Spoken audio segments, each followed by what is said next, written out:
to buy shit, you know. But once again, like I said, my mentality is like, you know, I take a little.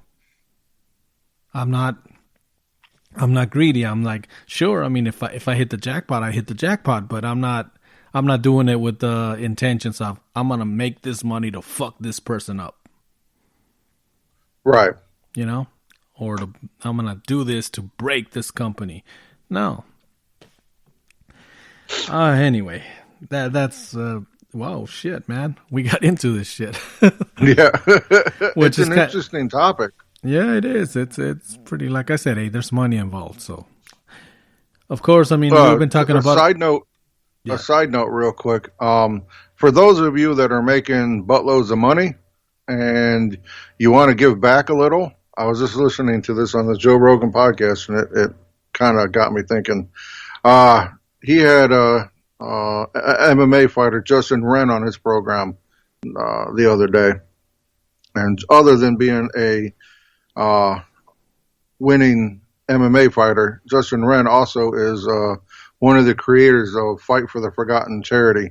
And what they do is they build wells in the Congo for the pygmies, for the pygmy tribes. Yeah, that's and pretty right awesome. now they're having a really big problem because the government in which has taken over the that region of the Congo where the pygmy tribes live have forced them onto out of the jungle and forced them onto basically a 1 acre lot. Yeah. And it was a very, very heart-wrenching story. So if you do happen to come into good fortune, I would urge you to check out Fight for the Forgotten. And they're doing a huge raffle right now where I want to say it's $25 a ticket. Yeah. Hey, well, that's pretty awesome. The winner gets to go to Buffalo Trace Distillery and get a VIP treatment. Okay, that's pretty cool. And gets like 220 bottles of whiskey on top of that. Hey, that's not bad. Yeah. So now, if getting drunk, I mean, is not so much your thing, but you know, you got a shitload of money that you can split it into different places. You know, it's cool. Go do that. And if not, I mean, I'm pretty sure you got a local food bank, and people are hungry every fucking where, not just across the sea, but here in America. I mean, it's fucking crazy. You wouldn't. People don't think about that. I mean, they always assume that because we were. Well, I'd say we were one of the superpowers. I don't know anymore. I mean, the last 4 years have been crazy, but all I'm saying is more than the last 4. It's been the last 8. Right now I don't know, but all I'm saying is they said that the food bank in some places have like a 4-hour wait. Yep, like I said, here in Phoenix is ridiculous. St. Mary's Food Bank. I mean, that's like the big food bank here that they help the other little food banks too.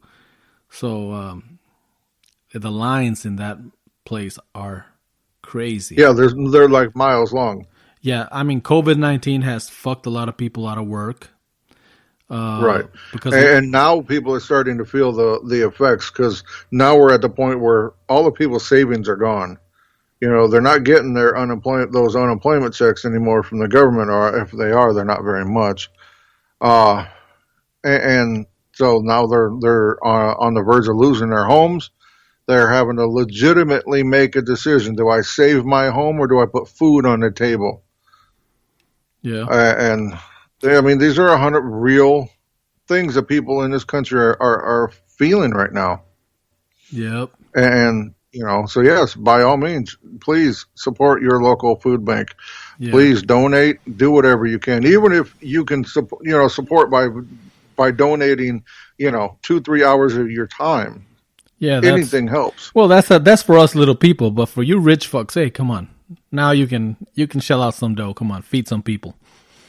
Right. You fucked a man over. Great. I'm happy for you. Now do some good with that. Now show how real motherfuckers do good with their money. Yep. You got to do it. Yep.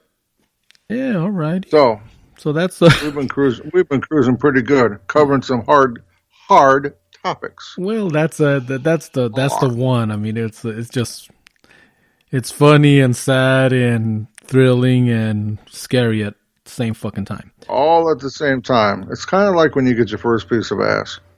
You're all hyped up. You're a little nervous. You're a little scared. Well, do I do it right?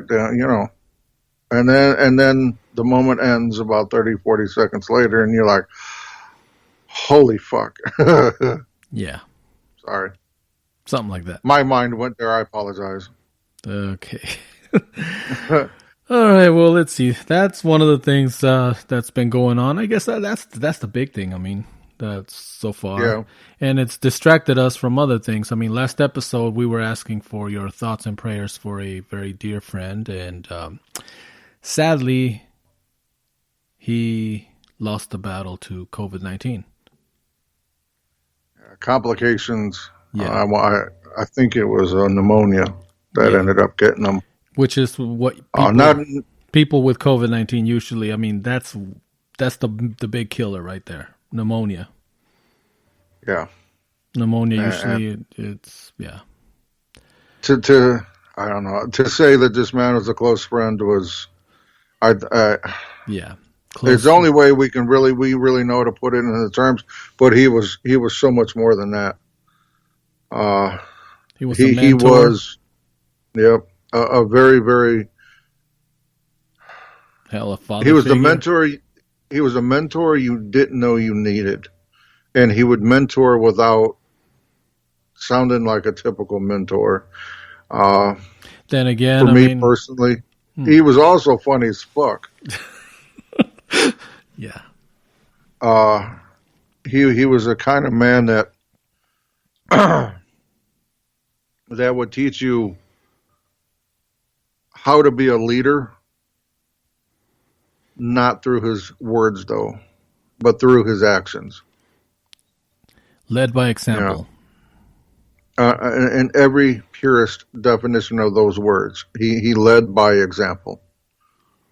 We were fortunate enough to have almost 20 years with him. Yeah. Well, let's see. 13? Something like that. 13 for me, yeah. We met him at that place where I met you, that place of where we work at that we never mentioned, but it's crazy. I mean, like I said, yeah, he was a friend, father figure. Like I said, I was in a car accident once, and he left work to go over there to where I was to make sure I was okay. It was, you see, that's the kind of person he was. And if he counted you among his own, there's nothing that he wouldn't have done. Yeah. I remember, like I said, it was what we talked about last episode when I was hanging out with Big Boobs McGee over, and I guess the one time that I was actually home. A shooting happened in that place, and of course he was on the phone right away making sure that I was not there, or making sure I was okay, or making sure that I wasn't the one doing the shooting. I don't know what, but anyway, like I said, I've been trying to fill my mind with all the cool things that he used to do, because that's how I want to remember him, you know. Yeah. One thing, we have a catchphrase here at Cursory Overload that we use sometimes, and we don't use it enough lately, but, you know, it started with my friend Kinner says, you can go fuck yourself. Or my friend K-Dog. And he was the one that... He coined that. He was the one that coined that term. Term. Just through the most random of things, you know. Well, if I remember correctly, there was this situation with this higher up lady who, I guess they had words right before he walked into the break room. I guess they were doing some kind of movement over there, and I guess she came down hard on him for something that was out of his control. But I remember he was in the break room making coffee and just throwing shit around, and which is really, really odd, because he was not the one to normally make the coffee. No, that was you. That was me. That was you. But he was making coffee and just throwing shit around, and he was mumbling shit. And we were all trying to hold our conversation at the table. Yeah. You know, it wasn't often. Let me say, it wasn't often to see him in that kind of a mood. I don't remember when was, we kind of left him to his own devices. Yeah. Let him calm down a little. I mean, we all, obviously the choice phrase, but he was like, "Who does she think she is?" Blah blah blah. This, I mean, telling me whatever. He was just like going on, and we were like, okay, having our conversation over here and keeping an eye and an ear on him. And out of nowhere, I should just tell that bitch. My friend Kenner says you can go fuck yourself. Oh well, I'm like. And you know she had to silence. She had to have done something because he would to get him riled up like that. You know, come on. I think that was that the time that she was in charge of moving the people around from different buildings to move this one here, moving there. I think that the same person that tried to get these two security guards in trouble for they were hauling ass on a golf cart to respond to something. I remember that. Yeah, what we were responding to is we had gotten a call from local PD that an armed robbery suspect was heading towards our area, and then they were asking us to keep an eye open and if we could detain. Now, this was nothing new. This happened quite often. Whenever something was going on, we'd always get, it was pretty common for us to get a phone call from PD to, inform us of what's going on in our area. And because our area was quite large. Yeah. So myself and this other officer spotted this guy running through our area. And so we hauled ass in this golf cart as fast as it would fucking go, trying to chase this fucking guy. And we were cutting through where all these buildings were, and we ended up going off a sidewalk. And when we went off the sidewalk, there was about a foot drop, or maybe 10 inch drop. And on the back of the golf cart was this metal step, and to get into the back seat. And when we went off the concrete, that back step hit the concrete, and from what it was told to us, some sparks had flown off. And now nobody would have said anything, but this particular lady that he was referring to, that had went off on him, had just stepped out of her office door right when we went past her, and she saw the sparks and wanted to get us in trouble for responding. Acting crazy on a golf cart, and you guys say you need more money for equipment, and this is how you treat the equipment that we give you, and didn't know the whole story that we were responding to an armed robber running through our area. And so it was shortly after that incident had happened is when she started going off on Steve. Yep. And he was already fit to be tied from the other night from this, and we had explained it, and once it was explained, it was like, oh, well, I didn't know, and well, maybe you should have. Maybe you. So yeah, he was pissed. Yeah, well, that's one thing. I mean, but hey, then remember when he had that he had an operation in his eyes. He had like a detached retina. Yep.